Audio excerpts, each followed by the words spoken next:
Hello and welcome to an all new episode of Perspective right here on the CryptoCast Network. I am your host, Vortex, and this is, of course, the show where we interview authors in the crypto space about their latest articles. And we are sharing our screen so you guys can see that you can always find us at the CryptoCast.network website, where you can find our YouTube, Twitter, Instagram, iTunes, and RSS. And of course, we still have our shirts up there for you guys to purchase and support the channel. And we have our donation address at the bottom that we are sharing, because this, again, is a network supported by the viewers like you guys. So we really appreciate everybody and all of their tips. And of course, we're still doing our programming.com programming with Bitcoin.com workshop, where we'll be teaching developers, C# application developers, how to interact with Bitcoin and add Bitcoin into their application stack. And that'll be taught by both myself and the creator of the nBitcoin library, Mr. Nicolas Doye. And we're trying to take this around the country. So we're going to be in Las Vegas in just a few days, September 1st, and then San Francisco, October 13th, and Seattle in November 3rd. So with that aside, let's stop the screen sharing and introduce the guest today, ladies and gentlemen.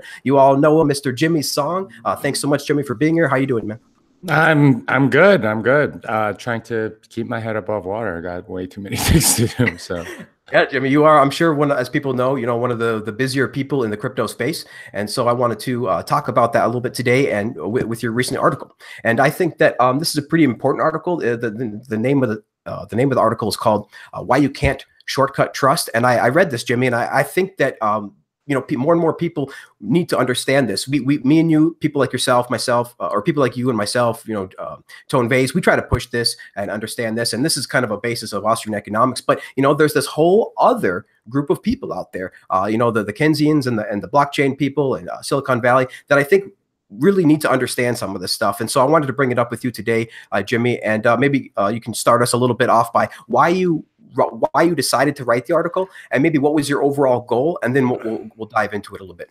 Yeah, I wanted to actually do a tweet storm, and then I was thinking, okay, this is going to be like a 15 tweet storm, so might as well just make it into an article. I haven't published one in a while I was on vacation and stuff. So I just the big thing that I wanted to get through was that a lot of people don't recognize or think that they can shortcut the trust that you get just by existing a long time. And it occurred to me that's what every ICO and altcoin does. They just try to shortcut that trust by, using like social signaling, or everyone else is doing it, that sort of thing.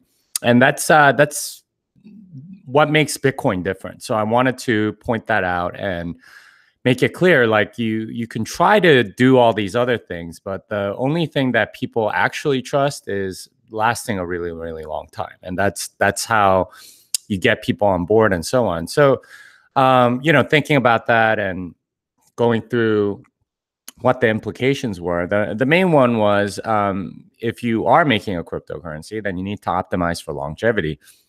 And it occurred to me that Bitcoin Cash, that was totally not what they were doing. They were more or less optimizing for transaction throughput, which is very Keynesian, instead of sort of lasting a long time. That's the big thing, and that's what people use money for, largely. I mean, you can have a transactional currency, obviously, but for the most part, you're using it as a medium of exchange with yourself in the future. And if it doesn't hold value, if it doesn't last, then it's not really worth anything. So, that was what I was trying to convey. Maybe I succeeded. Maybe I didn't. I just wanted that thought out there, because a lot of people seem to be thinking along the terms of like,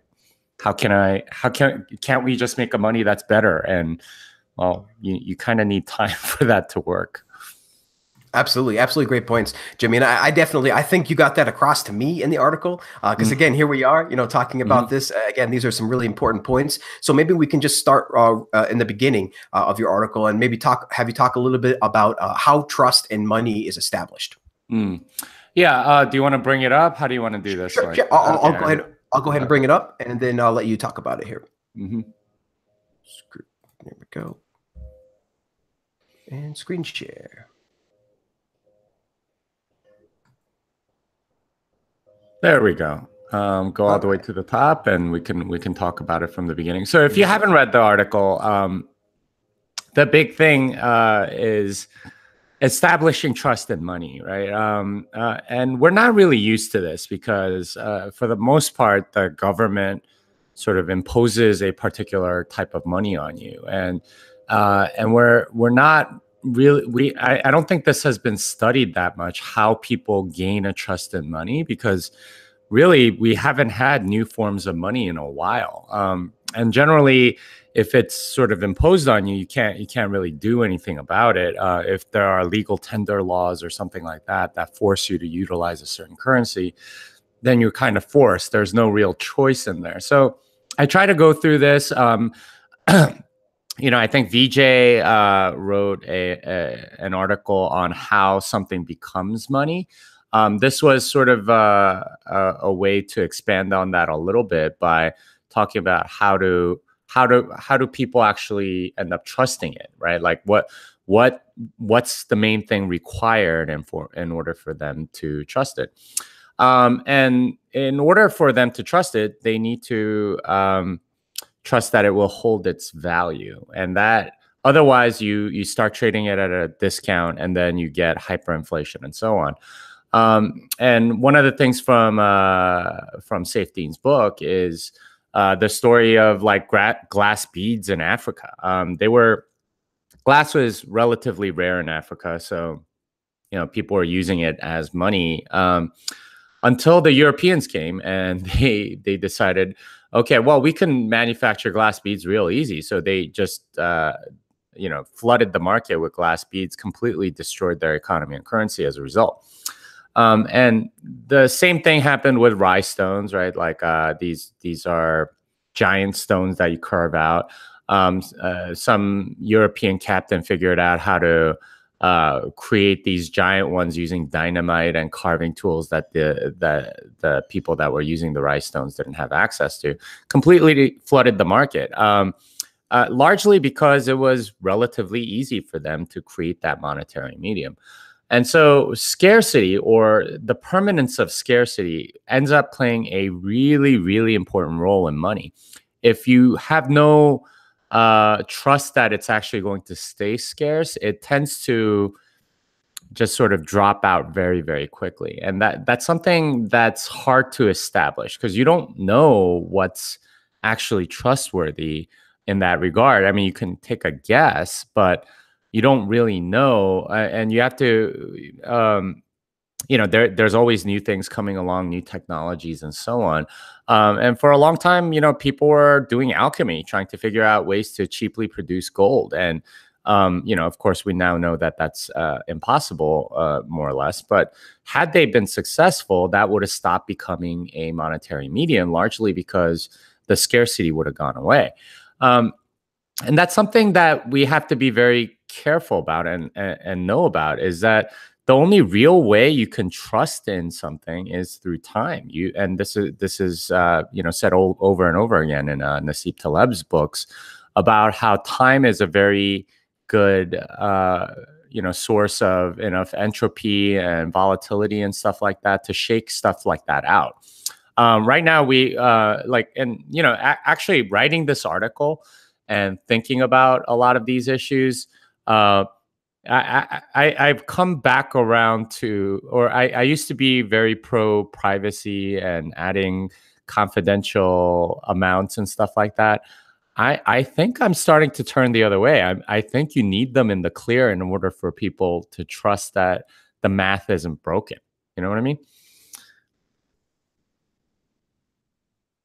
You're muted. Yeah, absolutely. I think that that's a really good point, Jimmy. And maybe we can just expand upon this little point real quick as an aside, because there are a lot of people out there that are under the belief that the actual chain needs to be private by default, like something like Monero. And I think I am absolutely the opposite. Where for some of the main points that you just brought up, which is how are we to know that inflation is not happening? How are we to know that the chain is actually behaving as it's supposed to be? And I think Satoshi thought of this, right? I think Satoshi was under the same mechanism because technically he could have made it more private if he wanted to, but at the same time, he chose to make it public because of the reasons that we've had with the central banking issues, the inability for them to prove their reserves, and the leading to these crazy crises like we had in 2008.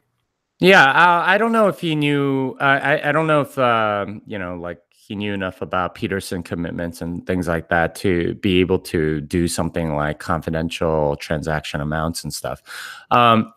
But that said, yeah, I mean, and this is something that I think Saifedean argues is that you want it to be absolutely in the clear. You want to be assured of its scarcity, and I'm starting to come around to that because we know, for example, that Bitcoin inflated by some amount as a result of the vulnerability in the CryptoNote protocol, and Monero patched it just in time, but if there's a vulnerability like that, or somebody cracks the security assumptions under which the confidential transactions work, then it seems like it's you're not as assured of the scarcity, and you're always going to have to trust that the math can't be broken, or that there's no way to come out of that in a certain way. Whereas the Bitcoin amounts are in the clear, so that's kind of nice. At least previously with the I think the 1.0 version of Monero,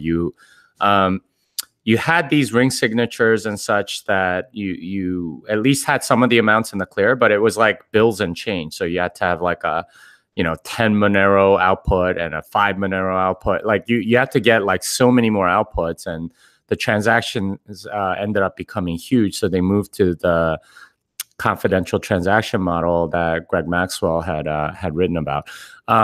But yeah, I'm not so sure that's a great thing. Like you don't want to leave that. You want it to be out in the open.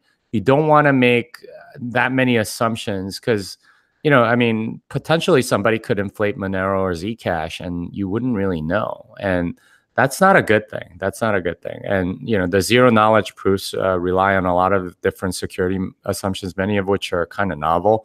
So yeah, I'm not so sure about that. Yeah, and so I mean, to me, in my opinion, this whole notion of being completely private on the chain actually goes against the ethos of don't trust, verify, because we have to trust the math that they're saying. We have to trust them that they're saying that the math is okay. Your amounts are getting there okay. It completely destroys the don't trust, verify. And with Bitcoin, we can absolutely through and through, from the source code from the beginning and to the end of the transaction, see exactly what is happening, the script that it requires for the ins and the outs and all of that, just 100% transparent. So we can be guaranteed of this scarcity, which I believe you think, and I think too, it is one of the most important properties of Bitcoin as a money is its actual digital scarcity, the invention, of course, of digital scarcity in the first place by Bitcoin. And so let me ask you this, Jimmy.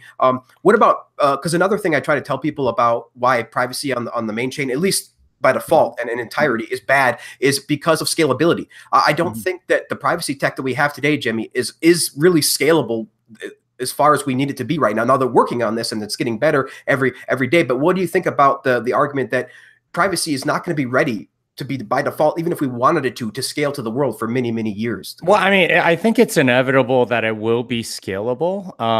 But at the same, and there are ways to do it that make sense. So if you have a side chain, and you keep your money on the main chain, then you're not going to get inflated. The side chain might get inflated, but then they'll have to figure out how much to bring back at whatever discount. So if they get inflated, then too bad. Like you held it in that thing. So there's a cost to be paid, and I think giving people a choice would be great. That's probably the way to do it if we wanted something like confidential transactions. But on the main chain, then you have some uncertainty, and there should be a premium for that. For that uncertainty that ends up being reflected in the money. But yeah, the next part of the article, I guess, is more about the ideal characteristics of money. And I tried to separate it into two categories: what's convenient versus what's valuable. And we have lots of convenient things, right? Like you can give each other money on Venmo or Cash App or PayPal or whatever. You also have Apple Pay and Google Wallet and Samsung Pay and all these startups that all these payment systems that are trying to get you to utilize their stuff so they can take like 1% of the transaction fee or of the transaction as a fee. All of them can do the math. It's enormously profitable to be in that sector because you're not really adding anything per se. You're just like being a rail. But what makes it valuable is why people are in Bitcoin, and that's something that a lot of people like Roger Ver don't seem to get. It's like, okay, well, we can throw away some of the value properties for convenience properties. He seems to think that's a big good trade-off, and I totally disagree. So yeah, I mean that's what that part of it is about. Hopefully that makes sense from value perspective, having that scarcity and durability, and